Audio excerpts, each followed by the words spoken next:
Hello guys, Andrew here. Welcome back to Drew Tutorial. And in this video, I'm going to show you how to move a folder in DocuSign.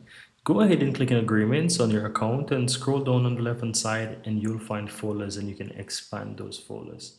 Now, once you find a folder, as you can see, I have two folders here. And if I expand, this folder have a folder called job contracts, and this job offer here have a folder called underneath it called jobs. And I can easily go ahead and move any folder. So let's say I want to move this job contracts under job offers. For example, I can click the three dots on the right hand side of this folder here and click and move, and now I can navigate where I want it. So I can either expand under the jobs offers and then click it, just move it here, or I can click on jobs and move it under jobs. So let's move it under job offers. So the two folders is under this job offer folder. So I'm going to go ahead and click on job offers and click and move, and it's going to move under job offers. Now, as you can see, now under contracts, there's no folder anymore. But if I click job offers, I now have two folders under this. So I'm going to expand it, and as you can see, there's two folders